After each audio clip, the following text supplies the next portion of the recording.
The sound of that heavy steel lock sliding into place was louder than my feverish kid's desperate screams. My husband, Julian, had just sealed us inside a freezing, soundproof storage vault, leaving us to die in the cold, just so he could rush off to a luxury vacation with his mistress. But as he dragged his suitcase out the door, believing he had silenced us forever, he made one fatal miscalculation. He didn't know that the lock he just turned was about to become the key to my revenge.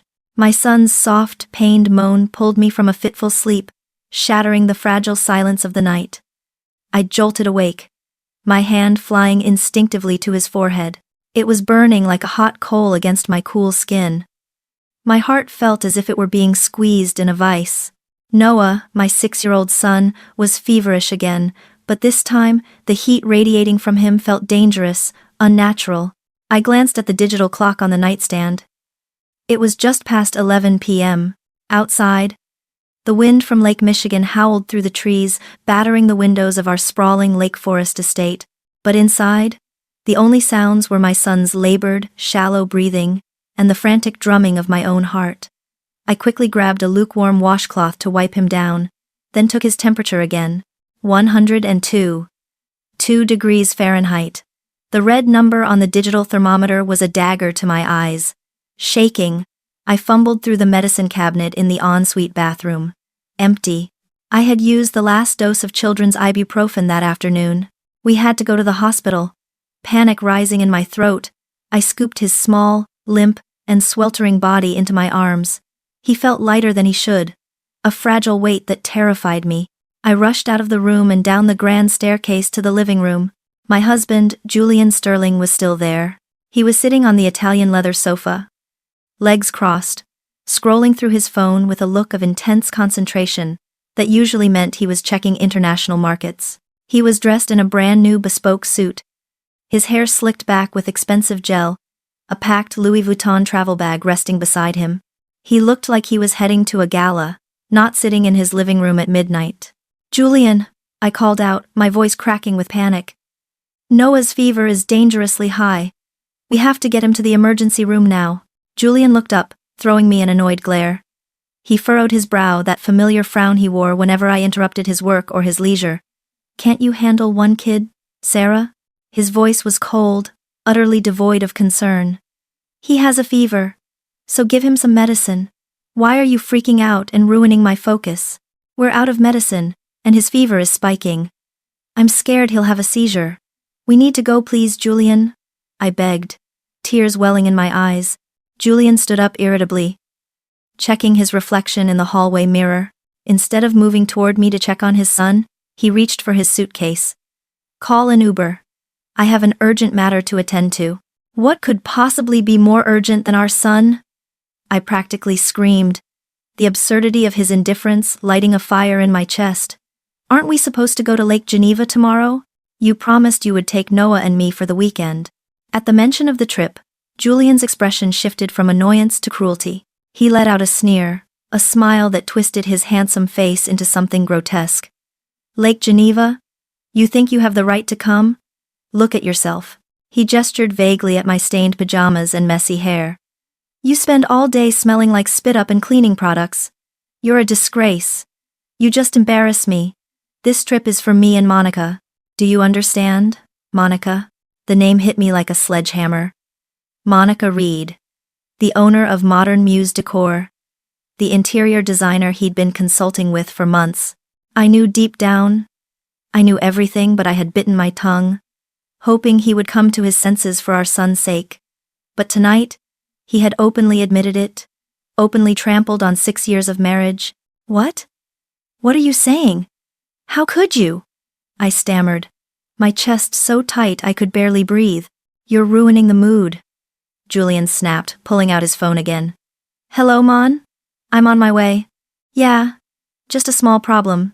My blind wife is causing a scene." He spoke into the phone with a sweet, loving tone I hadn't heard directed at me in years, completely ignoring me as I stood frozen, our feverish child in my arms. Hanging up, he stared at me with eyes as cold as the Chicago winter. "Stay home. Don't you dare go anywhere and make a scene. If I find out you've ruined this trip for me, don't blame me for being cruel." With that, he dragged his suitcase toward the front door. Like a madwoman, I ran with our son in my arms, blocking his path. You can't go. Our son is terribly sick. You're his father. You can't just leave us like this.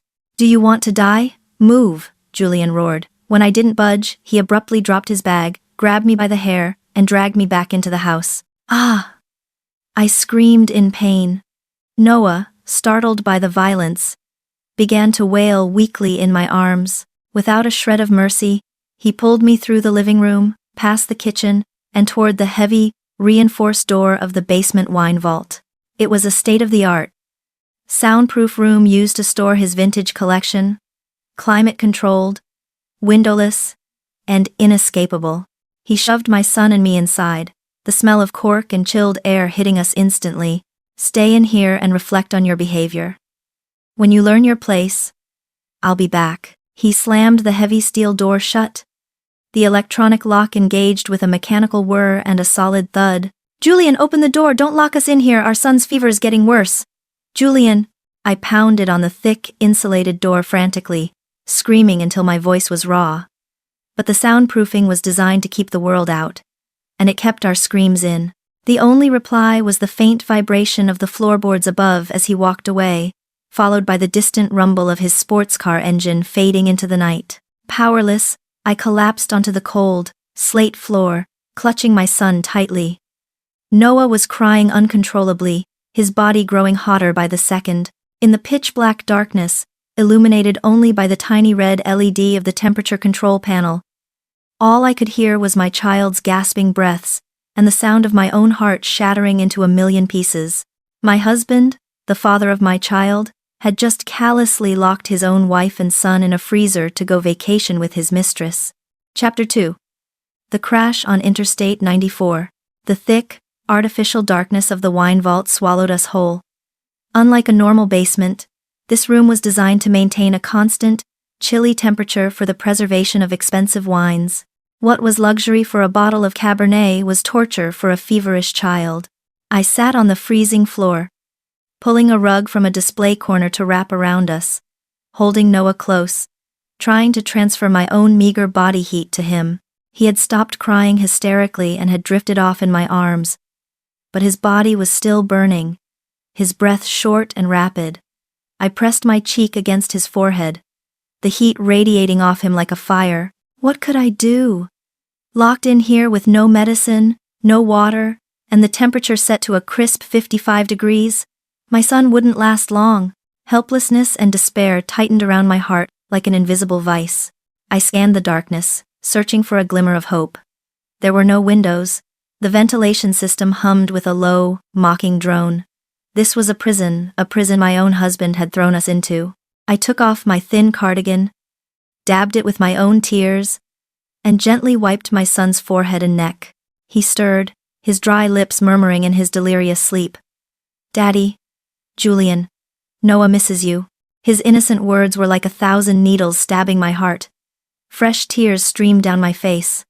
Not for myself, but for him. He was too young to understand the cruelty of the father he adored. He still saw his dad as a hero, the successful banker who bought him toys. He didn't know that his hero was now driving toward Lake Geneva with another woman while his own son battled a high fever in a dark vault. Time blurred. Was it minutes? Hours? Despair washed over me. Were my son and I going to die in here? Die in the cold, surrounded by vintage wines worth more than Julian apparently valued our lives? Just as I felt the last flicker of hope dying out, a sound vibrated through the heavy door. Screech. Scrape. It was faint, muffled by the soundproofing like metal grinding against metal. My heart leaped. What was that? Was it the wind? Or a rat? I held my breath, straining to hear. Crack. A loud bang erupted as the electronic lock was smashed, and the heavy steel door was pried open by a powerful force from outside. Light from the hallway spilled in, blinding me momentarily. A tall silhouette stood in the doorway, holding a heavy steel crowbar. I flinched, pulling Noah tighter, terrified it was an intruder. The figure stepped inside, panting heavily. As he moved into the light, I was stunned to realize it was my father-in-law, Robert Sterling.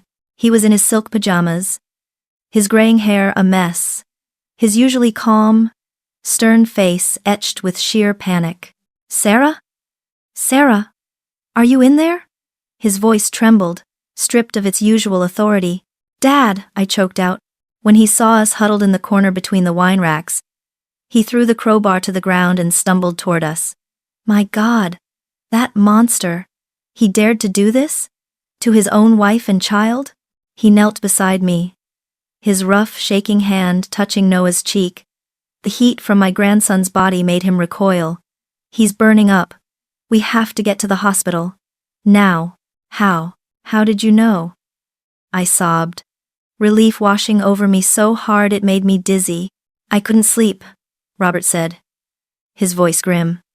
"I've had suspicions about the company accounts. I was up looking through files in my study when I saw Julian's car peeling out of the driveway. I went down to check. I saw the basement door light was on, but the keypad was engaged. I thought I heard screaming through the vents." He didn't wait for a response. He quickly took off his own robe, wrapped it around Noah, and lifted the boy into his arms. "No more questions. Let's go. We have to save my grandson first." I scrambled to my feet, my limbs numb from the cold, and staggered after him. We rushed through the house past the untouched luxury of the living room, and straight to the garage.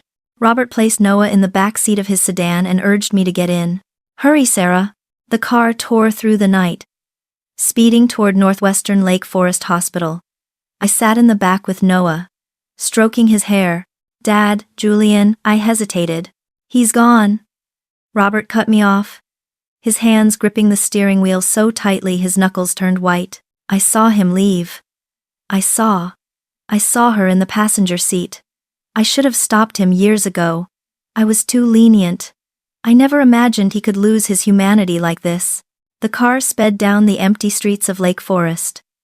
The streetlights flashed across Robert's aged face, illuminating deep wrinkles of pain and remorse. Just then, the Bluetooth system in Robert's car rang. It was an unknown number. He frowned and answered. "This is Robert Sterling." A panicked, unfamiliar male voice filled the car speakers. "Excuse me, sir. Is this the emergency contact for Julian Sterling? We found your number in his phone's emergency list." My heart skipped a beat. "Yes, I'm his father." "What's wrong?" Robert growled, his eyes still on the road. "Sir, I'm calling from the Illinois State Police. Mr. Sterling's vehicle was just involved in a severe collision on Interstate 94. It's very critical." My ears started to ring. Everything went dark for a second. Julian? In an accident? Right now? Just an hour after he had heartlessly abandoned us to die in the cold? A vicious sense of satisfaction flickered within me, karma, swift and brutal, but it was immediately replaced by overwhelming confusion. As much as I hated him, he was still my son's father. The car swerved slightly as Robert gasped. Is he alive?" "Barely, sir. The ambulance is taking him to the same hospital you're heading to. But you should prepare yourselves." Robert ended the call, the silence in the car now heavy with a different kind of horror. He looked in the rearview mirror, meeting my eyes. "Retribution," Robert muttered, his voice hollow. "It's divine retribution." The car screeched to a halt in front of the emergency entrance. But now, my mind was not only consumed with worry for my son but also with a tangled mess of chaos. My cruel husband was lying on the brink of death, and my father-in-law, who had just rescued me from one hell, seemed to be sinking into another of his own. The night was far from over. The emergency room doors swung shut, sealing me off from my son's world. I stood frozen in the cold, sterile corridor of Northwestern Lake Forest Hospital, my mind a complete blank. The sharp smell of antiseptic, the squeak of gurney wheels, the urgent calls of nurses, it all blended into a distant, chaotic buzz. I couldn't hear any of it. In my ears, there was only the echo of Noah's weak, ragged breathing, and the silent scream in my own chest. My child, my life, was in there fighting for his breath, and I could only stand here, helpless. A thin, trembling hand rested on my shoulder. I turned. It was my father-in-law. Robert's face was now ashen, his eyes bloodshot and vacant, stripping away the formidable businessman persona he had worn for decades. "Sarah," he began, his voice raspy. Julian. He's in the trauma unit down the hall. I followed his gaze. Not far away, another set of double doors was lit up with a red, restricted sign. I knew Julian was in there, the husband who had ruthlessly pushed my son and me to the brink of death just an hour ago. A strange feeling crept over me. Not worry, not satisfaction, but a terrifying emptiness. Every emotion I had for that man, love, resentment, hope, seemed to have frozen to death back in the wine vault. Now, my mind had room for only one concern. You should go see how he is, Robert said, his voice heavy with exhaustion. I shook my head, my eyes fixed firmly on the doors to the pediatric ward. I'm staying here for Noah. My answer was brief but firm. Robert stared at me, perhaps surprised by my coldness. But then, in his tired eyes, the surprise was replaced by a look of sorrow and understanding. He said nothing more, just stood silently beside me. Two people waiting for two lives, but our hearts were in two completely different worlds. Time crawled by, each second a form of torture. I paced back and forth, my hands clasped tightly. I prayed to God, to the universe, to anyone who was listening. Please save my son. He's so small, so innocent. Let me bear all the pain. Robert slumped onto a plastic waiting room chair, his head in his hands. His once straight back seemed to have stooped under the weight of the night. I knew his pain was 100 times greater than mine. On one side, his grandson was in critical condition. On the other, his only son was fighting for his life. Both pains were tearing him apart. Finally, after what felt like an eternity, the doors to the pediatric unit opened. A young doctor stepped out, removing his mask. Family of Noah Sterling? That's us. I rushed forward, Robert close behind. Doctor, my son. How is he? The doctor gave us a small, reassuring smile. You were lucky you brought him in when you did. The boy had a febrile seizure caused by a viral infection. The hypothermia from the cold environment actually complicated things, but we've managed to stabilize his temperature and hydrate him. He's out of immediate danger, but he will need to be monitored for a few days. Hearing this, my legs gave out. I sank to the floor, tears of relief streaming down my face. My son was saved. Thank God. Robert let out a long, shuddering sigh of relief and helped me up. That's wonderful. Thank you, doctor.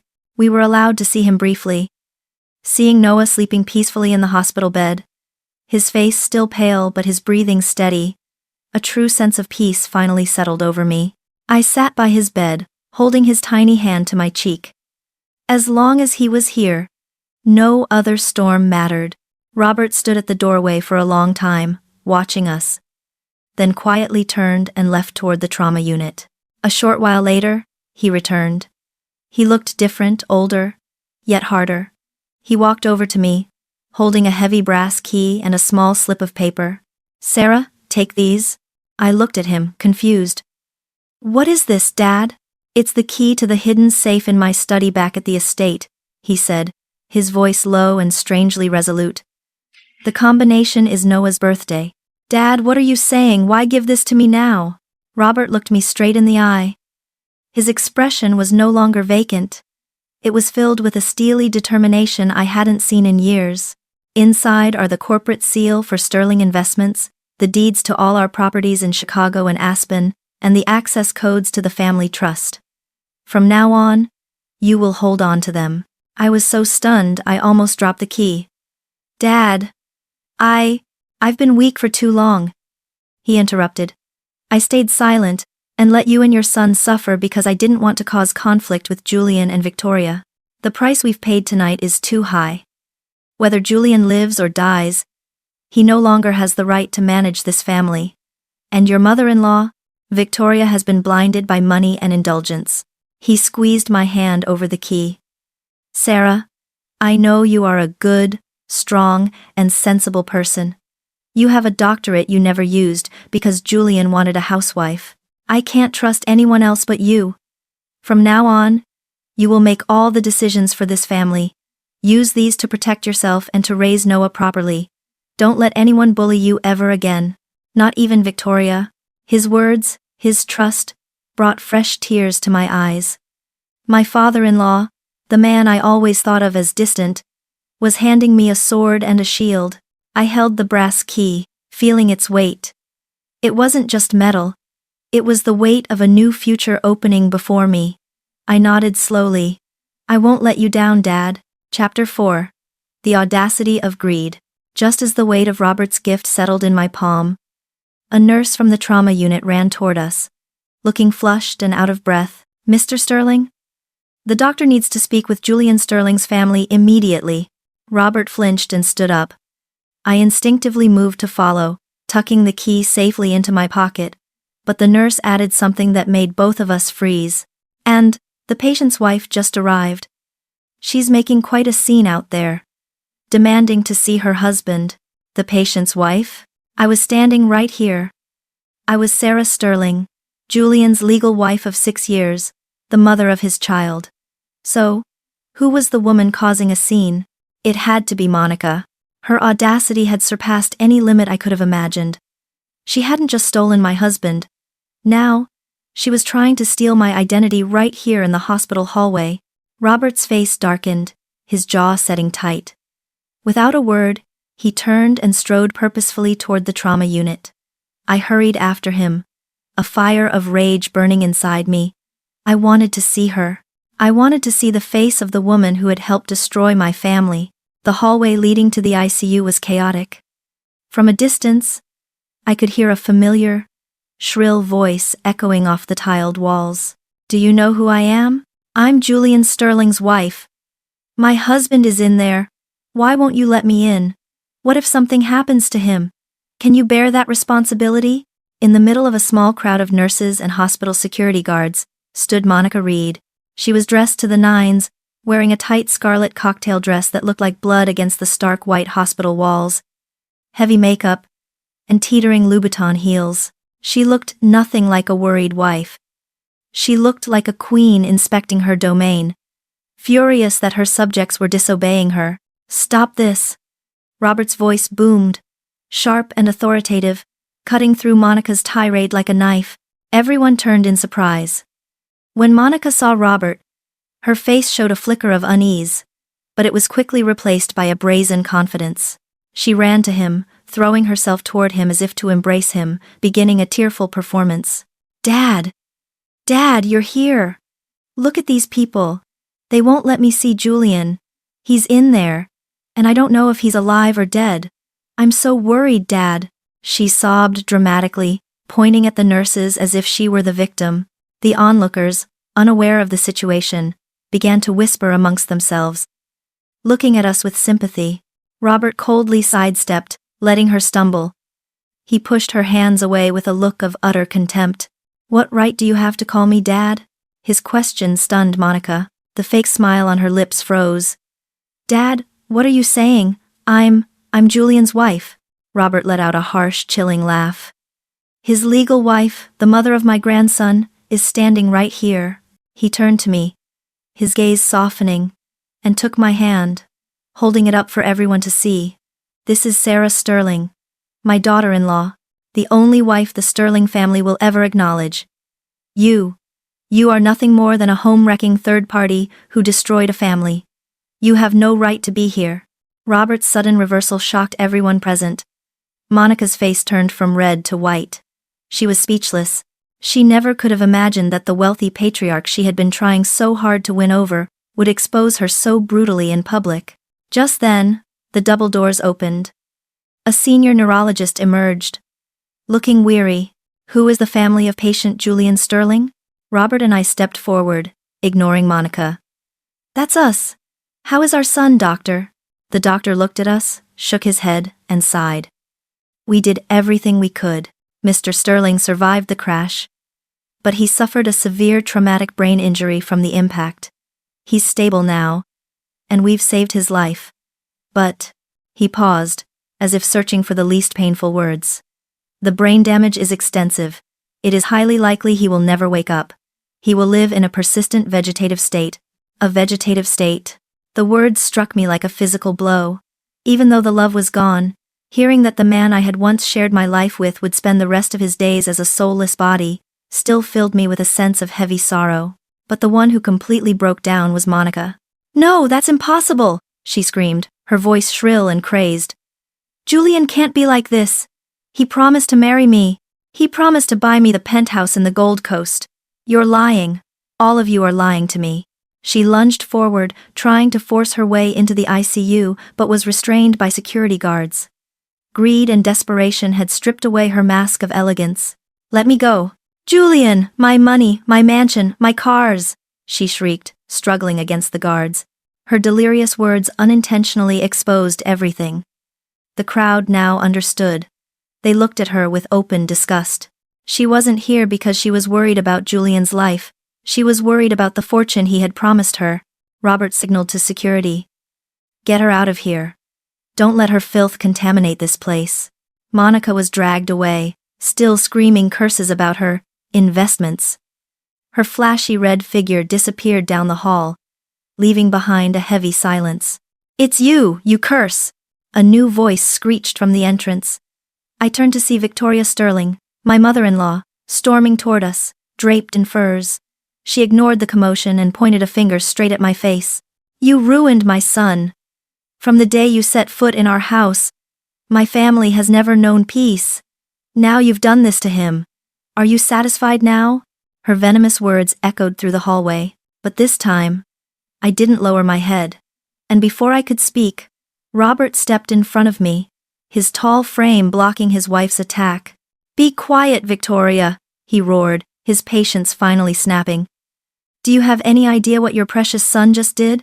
He locked his wife and his feverish child in a soundproof vault to go fool around with his mistress. His accident was his own damn fault. It was karma. The war within the Sterling family had truly begun. And I, once the victim, was now holding the keys to win it. In the days following the crash, the Lake Forest estate transformed from a home into a command center. My life split into two distinct realities. The quiet, sterile mornings spent in the pediatric ward ensuring Noah's recovery, and the long, grueling nights in Robert's mahogany-paneled study, learning how to wield the sword he had placed in my hands. Noah recovered physically, though the trauma lingered in his eyes. He would sometimes wake up screaming about the cold, reaching for a father who could no longer answer him. I sent him to stay with my sister in the suburbs to shield him from the coming storm. With my son safe, I turned my full attention to the war at hand. Robert, though frail, became my mentor. He introduced me to the board of Sterling Investments not as his daughter-in-law, but as his proxy. "Sarah speaks for me," he told the skeptical executives in the glass-walled conference room overlooking the Chicago Loop. "Her word is the Sterling word." My first act as the acting head of the family was ruthless and precise. I decided to cut off the oxygen to the parasites feeding on the company. On a crisp Monday morning, I sat in Julian's massive corner office. The view of Lake Michigan was breathtaking, but I focused on the spreadsheet David, a loyal senior analyst, had prepared. "Here it is, Sarah," David said, pointing to a series of recurring payments. Consulting fees. $10,000 a month, every month for 2 years, going to Modern Muse Decor. "Monica's company," I whispered, a cold fury settling in my gut. "And look at this," David continued, pulling up a property deed. "A luxury penthouse in the Gold Coast neighborhood, purchased by a shell company, Zenith Capital, but the resident on file is Monica Reed. The funds for Zenith Capital originated from Sterling Investments' overseas accounts. It was worse than I thought. Julian hadn't just been cheating. He had been embezzling millions to build a life with his mistress. Right under our noses. He was funding their future with his father's legacy. I picked up the phone and dialed the finance department. "This is Sarah Sterling. Effective immediately. Freeze all payments to Modern Muse Decor. Flag them for legal review. And cancel all supplementary corporate credit cards issued to non-employees. Specifically, the card ending in 4098. But Mrs. Sterling," the head of finance stammered. "That card belongs to Mrs. Victoria Sterling. She's at Neiman Marcus right now. Does she hold a position in this company?" I asked, my voice ice cold. "No, but..." "Then cancel it. Now." The fallout was immediate. An hour later, my phone rang. It was Victoria, You ungrateful wretch, she shrieked, her voice so loud I had to pull the phone away from my ear. My card was declined. The cashier cut it in half right in front of my friends. Do you have any idea how humiliated I am? I'm simply following company policy. Victoria? I replied calmly, leaning back in Julian's leather chair. Corporate funds are for business use only. Since you don't work for Sterling Investments, you'll have to use your own money. This company belongs to my son. I can spend whatever I want. The company is an independent legal entity, not a piggy bank, I said, then hung up. The next rat to scurry out of the woodwork was Monica. Unlike Victoria, she didn't call. She came to the office. I watched her on the security monitor. She was dressed in a sleek black business suit, trying to look professional, but her eyes darted around nervously. When she entered my office, she feigned innocence. Sarah, she began, her voice sickeningly sweet. I heard there was a glitch with the payments for my design contract. I'm sure it's just a misunderstanding. There is no misunderstanding, Miss Reed, I said, not offering her a seat. We are auditing our partners. And we found that for 2 years, you've been paid for consulting, without delivering a single report, blueprint, or design. Julian signed those contracts, she snapped, her mask slipping. I stood up and walked around the desk, closing the distance between us. Julian is in a coma. He can't protect you anymore. And do you think I don't know about the Gold Coast penthouse? Or the Porsche? Or the money laundering through Zenith Capital? Monica's face drained of color. She took a step back, trembling. You wouldn't dare. I would, I whispered, leaning in close. What isn't yours must be returned, Monica. Sometimes with interest. Now get out before I call security and have you escorted out like a trespasser. She fled, stumbling in her heels. I had won the first battle. I had cut off their money. But I knew this victory was fragile. When you corner a wild animal, it doesn't surrender. It attacks. Chapter 6. The smear campaign. My instincts were right. The silence from Victoria and Monica lasted exactly 3 days. When they realized they couldn't bully me into releasing the funds, they decided to destroy the one thing I needed to lead this company. My reputation. The attack didn't come with a confrontation. It came with a headline. David rushed into my office on Thursday morning, his face pale. He slapped a copy of the Chicago Gossip Gazette, a trashy but widely read tabloid, onto my desk. You need to see this, Sarah. The headline screamed at me in bold, black letters, the ugly truth behind the Sterling tragedy. Wife's twisted affair and plot to seize fortune, while husband lies dying. My stomach dropped. I grabbed the paper. The article was a masterpiece of fiction. It claimed that Julian and I had been a happy couple until I started having an affair, heavily implying it was with David. It alleged that Julian was so heartbroken upon discovering my infidelity that he drove recklessly that night. It went on to accuse me of conspiring with my senile father-in-law to kick my grieving mother-in-law out of her home and seize control of the family assets. The photos were the worst part. There was a grainy picture of David and me working late in the office, captioned, "Secret Rendezvous." There was a photo of Victoria crying outside the estate gates taken the day she stormed off after I cut her card, captioned, "Elderly mother thrown to the streets." And most disgustingly, a photo of Julian in his hospital bed, hooked up to machines, captioned, "Abandoned." It's everywhere, David said, his voice shaking. Social media, local forums, they're calling you the Black Widow of Lake Forest. The company's stock dropped 4% this morning. Investors are calling. I closed my eyes, trying to breathe through the rage. They were using Julian's tragedy, the tragedy he caused, to paint me as the villain. My phone buzzed. It was my sister. "Sarah, you need to come get Noah. Some kids at school. They saw the internet. They told him his mom is a bad person who hurt his dad." That broke me. I could handle the insults, the stares, the boardroom whispers, but they had hurt my son. "I'm coming," I told her. I turned to David. "I want to know who wrote this. And I want to know who paid for it." "I already looked into it," David said efficiently. "The byline is Greg Miller. He's a freelance sleazebag known for taking cash for hits. And get this, we tracked a payment to his account. It didn't come from Victoria. Monica? I guessed. Indirectly. The money came from a Cayman Islands account linked to Zenith Capital. But here's the catch, Sarah. I froze Monica's access to Zenith days ago. She shouldn't have been able to move that kind of money. A chill ran down my spine. If Monica didn't send the money, and Julian was in a coma, who authorized the payment? There's someone else.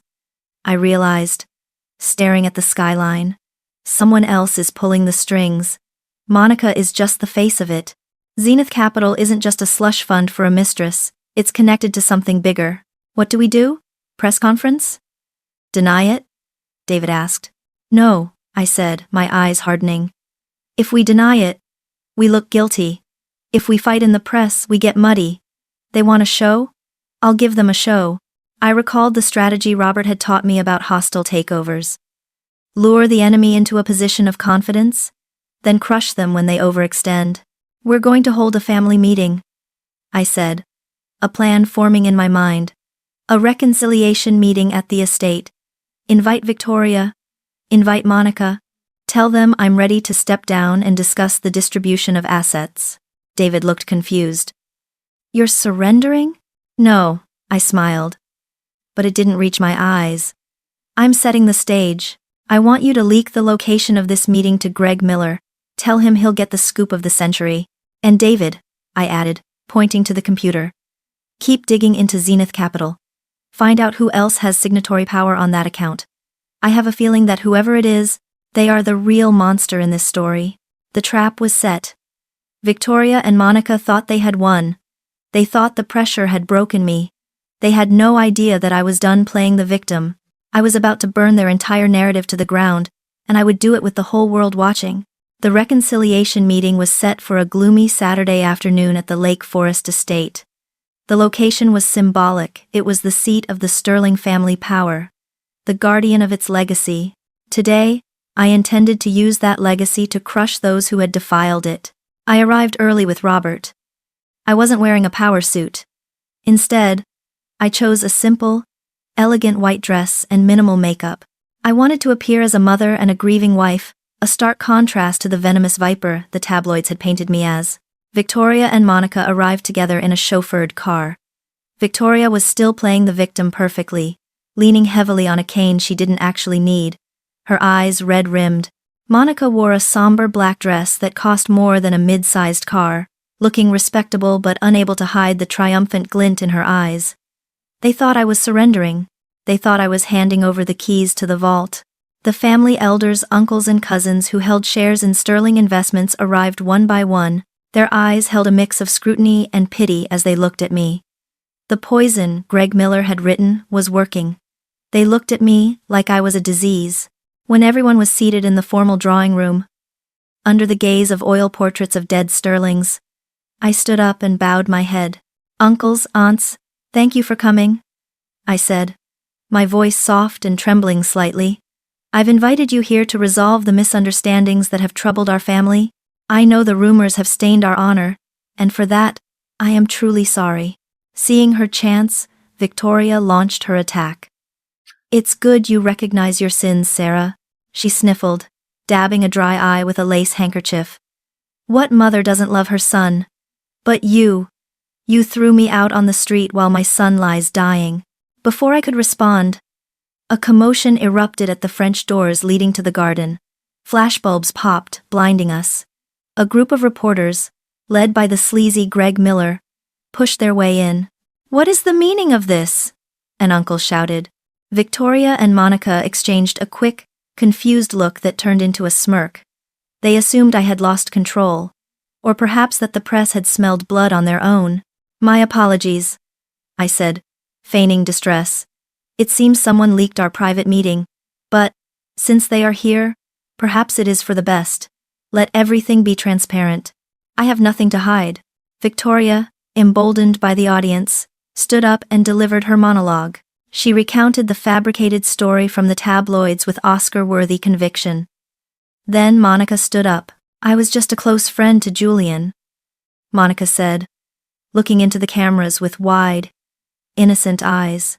He told me how lonely he was. He told me Sarah was cold, that she was planning to leave him for her assistant. I begged him to stay for his son, But he was so broken.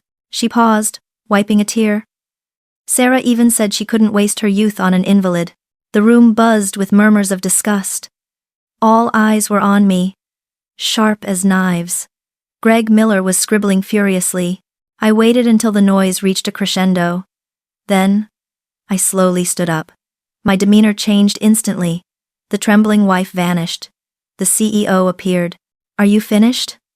My voice was calm, cutting through the noise. "Your performance was truly outstanding. But unfortunately, I didn't come here to watch a play. I came to show you one." I signaled to David, who was standing in the corner. He connected his laptop to the large projection screen I had set up. "First, let's review the friendship between Miss Reed and my husband." The screen flickered to life. It was security footage from the Gold Coast condo elevator. The timestamp was the afternoon of the accident. The image of Julian and Monica kissing passionately, celebrating with champagne, was crystal clear. The room went dead silent. Monica's face turned ashen. That's fake." "Fake?" I laughed coldly. "Then what about these?" Documents flashed on the screen. Bank transfers from Sterling Investments to Zenith Capital, car titles for a Porsche in Monica's name, and the deed to the penthouse. "Miss Reed, your friendship cost my husband's company $3 million. Does every friend get a condo?" Quote. Monica collapsed into her chair. Then, I turned to Victoria. "And Mother, regarding your homelessness." I played an audio recording from my phone. Victoria's screeching voice filled the room. "This company belongs to my family. I can spend whatever I want. You dare cancel my credit card?" Followed by Robert's voice. "From now on, Sarah decides everything." "You weren't kicked out," I said, staring her down. "You left because I cut off your shopping spree." "And finally," I said, turning to the reporters, "the story about my affair." I played the final clip, a recording David had made of Greg Miller bragging in a bar.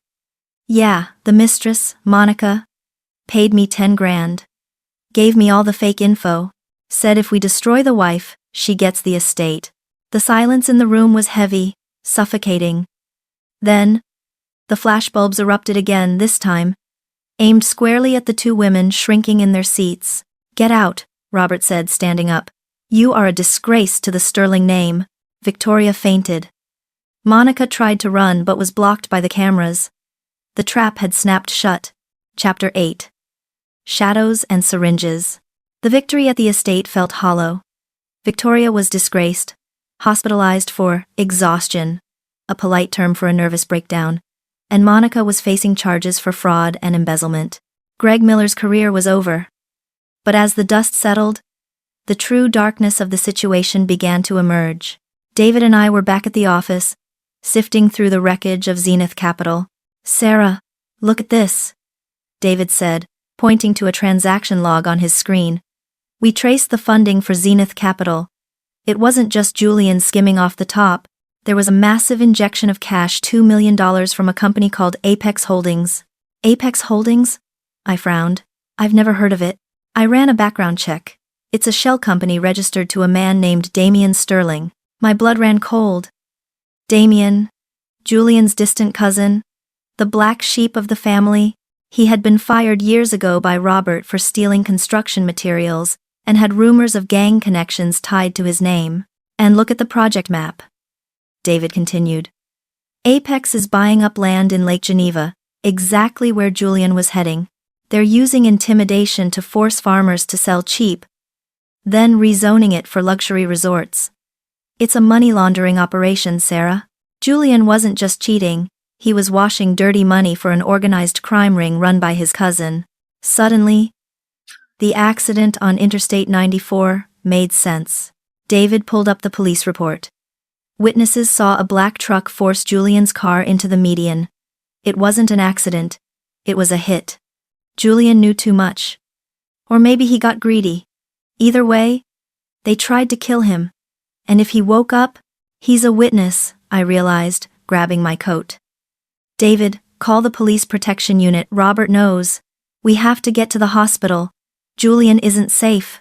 I sped toward Northwestern Lake Forest Hospital, my heart pounding. When I arrived, the atmosphere was tense. I rushed to the ICU. Julian was still there, motionless. But as I stood by his bed, looking at the man who had caused all this chaos, I saw it. His finger twitched. Then his eyelids fluttered. "Doctor!" I called out. The neurologist rushed in. "He's showing response to stimuli," she said, amazed. "He might be emerging from the coma." It was a miracle, but a dangerous one. If the people behind Apex Holdings knew Julian was waking up, they would finish the job. 2 days later, Robert increased security, but the threat came from where we least expected. I was in the hallway speaking with a detective when I saw Victoria approaching the room. She looked haggard, aged 10 years in a week. She begged the guards to let her see her son. "Let her in," I told the guards, watching via the camera monitor in the security room. "But don't take your eyes off her." Victoria entered the room. She wept over Julian's body, stroking his face. "Oh, my son, why did you have to be so foolish?" Then, her demeanor changed. She stopped crying. She looked around nervously, then reached into her purse. On the monitor, I saw the glint of a syringe. "Move, now!" I screamed at the security team.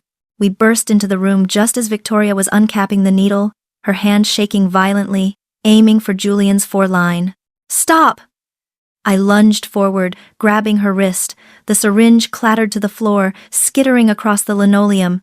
"What are you doing?" I screamed, shaking her. "Were you going to kill him?"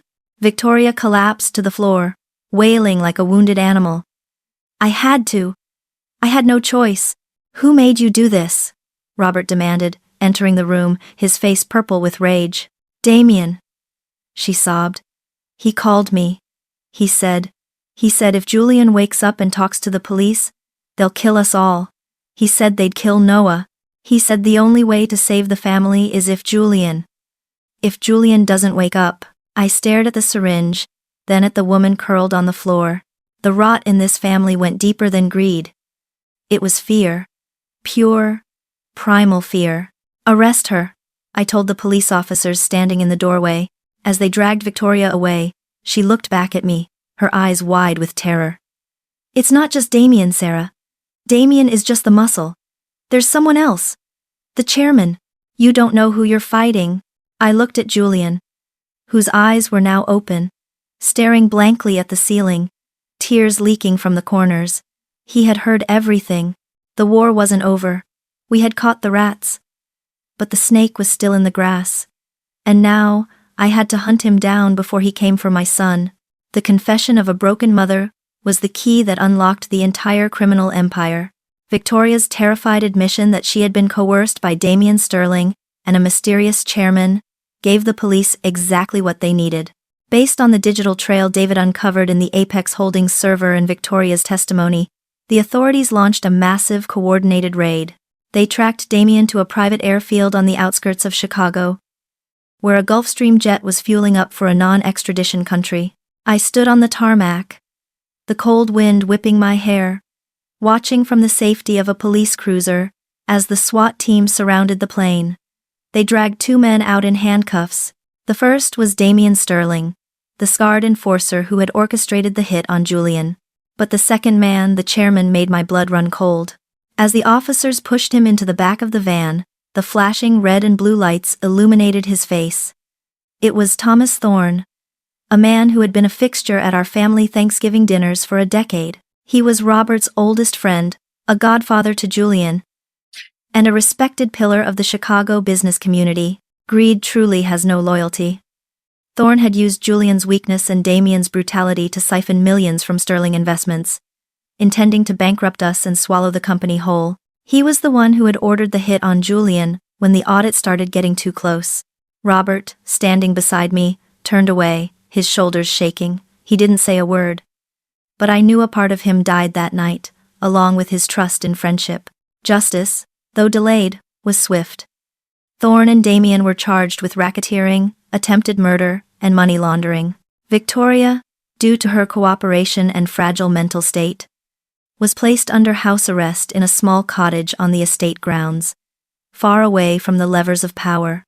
She spent her days gardening, a silent ghost haunting the edges of the life she once ruled. Monica Reed, facing decades in prison, took a plea deal, and vanished into the prison system, her dreams of a penthouse replaced by a 6x8 cell. With the external threats neutralized, I had one final knot to untie: Julian. A week after the arrests, Julian regained full consciousness. However, the man who woke up was not the arrogant, cruel husband I knew. The brain injury had left him with significant cognitive deficits and partial paralysis. I visited him on a rainy Tuesday. The room was quiet. Julian was sitting up, propped by pillows, looking out the window at the gray Chicago sky. When I entered, he turned his head slowly. "Sarah," he rasped. His voice was weak, stripped of its former malice. I stood at the foot of the bed, feeling a strange cocktail of emotions: pity, exhaustion, but mostly indifference. The hate had burned itself out. "I know everything, Julian," I said softly. The hit, Monica, the vault. Tears pooled in his eyes and spilled over, tracking down his pale cheeks.